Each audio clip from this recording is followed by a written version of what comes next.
Hello YouTubers, DIYDan here with another do-it-your-damn-self video. Today's video, I'll be showing you how to install a set of Can-Am heated grips on your Can-Am Outlander.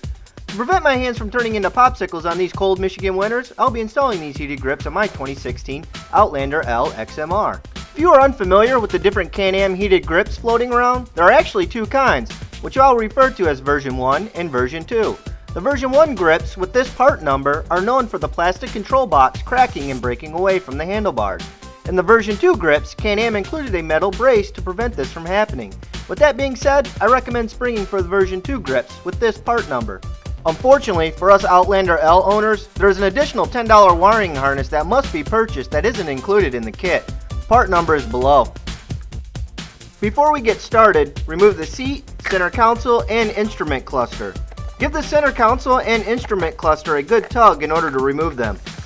Next, use a Phillips head screwdriver to remove the handlebar end caps.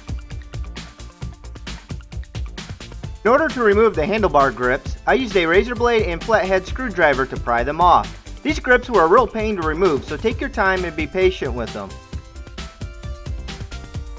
Once the grips are removed, make sure to remove any traces of residual glue and grip material before installing the new grips. I used a single flat razor blade, Goo Gone, and 400 grit sandpaper to get the handlebars good and clean.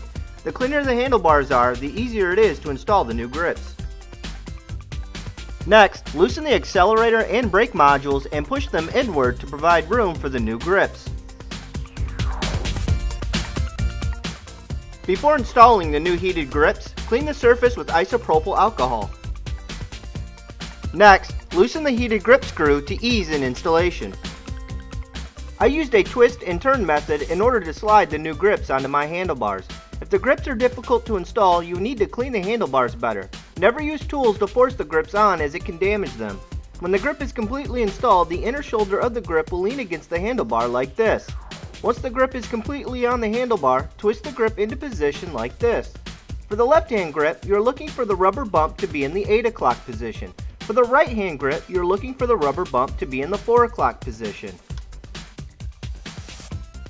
Once the grips are installed, we are now ready to install the heated throttle lever. Use a 4mm Allen to split the throttle control case in half. Next, release the cable from the throttle lever. The screw that holds the throttle lever to the case ended up stripping out on us, so we ended up drilling it out. Can-Am must have used some really strong Loctite, so plan on getting your drill ready. Once the screw is removed, make a mental note of how all these parts went together, as you will need to refer to them on reassembly. If you ended up drilling the screw out like we did, make sure you clean all the metal shavings out of the case.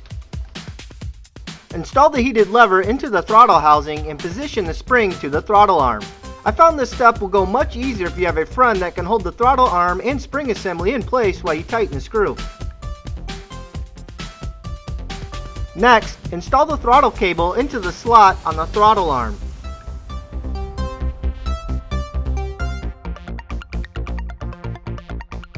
Reinstall the rubber protector and reassemble the two halves of the throttle lever assembly onto the handlebars.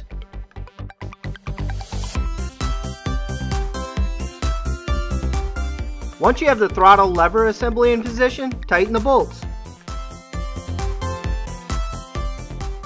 Position the heating control module in place on the handlebars and loosely install the zip tie.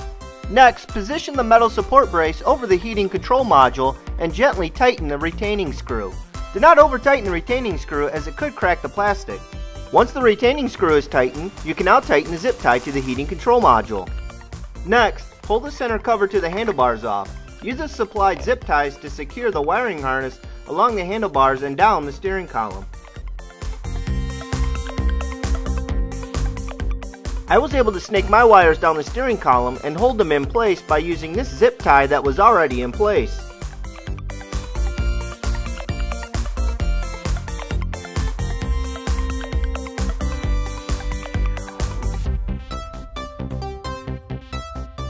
For us Outlander L owners, we are now ready to install the power adapter wiring harness. Locate the white plastic connector and unplug the accessory power from it.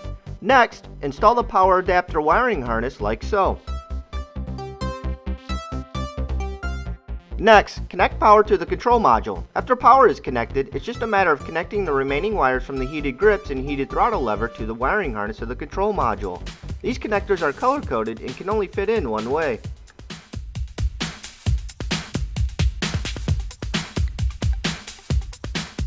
Before we button everything up, test the heated grips and throttle lever to make sure they are working properly. Test the throttle, making sure there is enough slack in the wire for the throttle lever heating element. Now that everything is working properly, it's just a matter of reinstalling the parts we removed and you are done. I'm really happy with how these heated grips turned out. Not only were they pretty simple to install, but they will keep my hands toasty warm on these cold Michigan winters. If you do a lot of cold weather riding like I do, then these heated grips are a must. If any of you are curious, my local dealer wanted around $150 to install these heated grips, which I was able to save by doing the work myself. If you'd like to see more Can-Am DIY videos, click the like button. So long.